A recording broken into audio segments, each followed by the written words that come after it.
Well, good morning, good afternoon, and good evening. This is Dana Scranton, and welcome to another episode of The Pursuit of Wisdom. Today's topic is make a decision and move.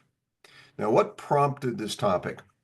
Well, I find in multiple discussions with people about entrepreneurship that it's a dream, it's an idea, it's a wish. But the thing that stands between people and what entrepreneurship can do for them and to them is a decision. And very oftentimes they put off the decision and it dies. The flame, the idea, the momentary burst of passion just evaporates. The solution to that is really simple. When you have a feeling, an idea, an emotion that leads you in a direction, and now let's just leave entrepreneurship off the table for a moment. The best thing you can do is do not leave your situation to randomness. And for gosh sakes, don't leave it to time. At that moment, when you have the idea, the feeling, the flame, move on it. That doesn't mean you have to run down to the bank and borrow $200,000 to go start a franchise store. What that means is take an action at that moment to validate the idea, the emotion, the feeling, the thought, just enough to make sure that two things happen. First of all, that you actually recall it.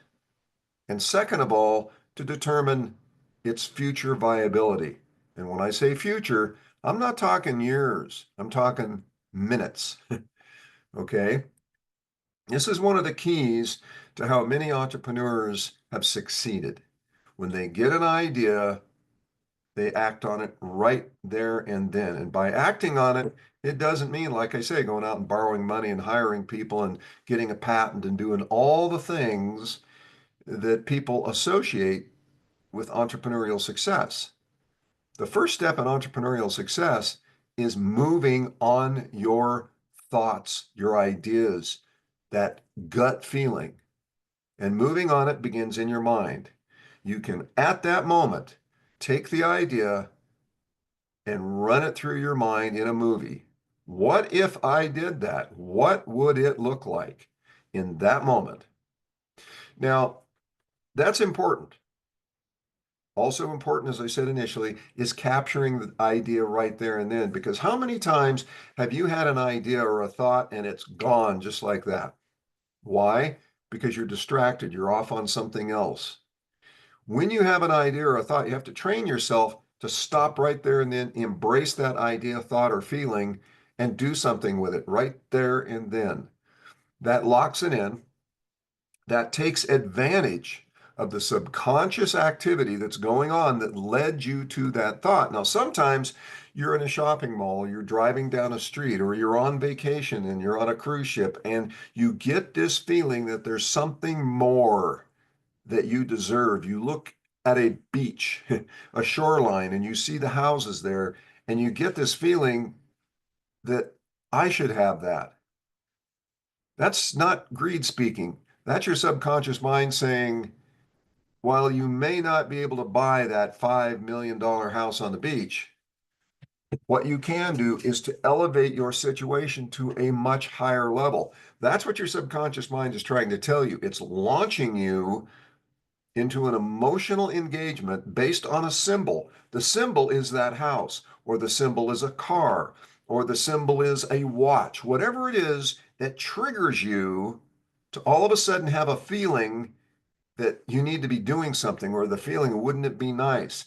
That right there is the moment you stop and you experiment with it in your mind. What would it be like to actually be that, do that, have that? Okay. Then the means will follow, but you have to move on it. So that's the bottom line of entrepreneurial success. You have to start somewhere. The somewhere starts in your mind. It starts with you experimenting and respecting your thoughts. Please respect your thoughts and emotions. They are not whims. They are not random, worthless emotions. They are valuable. They are energy. They are part of you, and they're trying to tell you something. And the sooner that you get to the point where you respect your thoughts, your emotions, your feelings, your ideas, the sooner you will get more that are more actionable. It's just the way it works. So make a decision. At the moment you feel it, you think it, you see it, make a decision right there and then to pause a moment and embrace it and consider what it means to you, and then extrapolate if you have the time. And I would encourage you to leave time out of the equation. It's more valuable that you respect who you are, your thoughts, emotions, feelings, and ideas. But take that thought, feeling, motion, or idea in that moment and ask yourself, what if it were true? What if that were true? What would it mean to you? What would it mean to those who are close to you? What would it mean to the world, where you have to define what that world is? And again, as I've said in prior episodes, that world can be a single person. It can be your family. It can be your community, your social group, your peer group, your, your church, your school, your state, your country, the world. It's up to you to define the world you want to influence. And the more that you focus on that, the more the ideas will come to you. So that's today's pursuit of wisdom. It's something I found immensely useful. And I can tell you, going back decades to when I just got out of college, had my first job, you know, you were filled with the euphoria of finally having that degree, having a paycheck, being on your own, being out there in that respected world of high tech.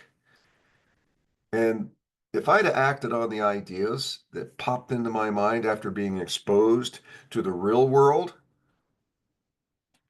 success would have come much sooner. So I would encourage you, no matter your age, act on it. Respect your thoughts, your feelings, your emotions, and your ideas. Take a moment to embrace them. Consider what they would be to you, what the result would be, what the outcome would be, and then move forward thinking about how it would influence the world. It doesn't take but a couple of minutes. And when you train yourself to just sit back, isolate yourself for a couple of minutes and give thought to it, you'll get amazing results. Well, that's today's Pursuit of Wisdom. I thank you once again for watching the video. If you're looking at the replay or if you're here real time, thank you. Appreciate it. So once again, we'll see you out there on that frontier of possibilities where entrepreneurs find how to change the world. Take care, and we'll see you in the next episode.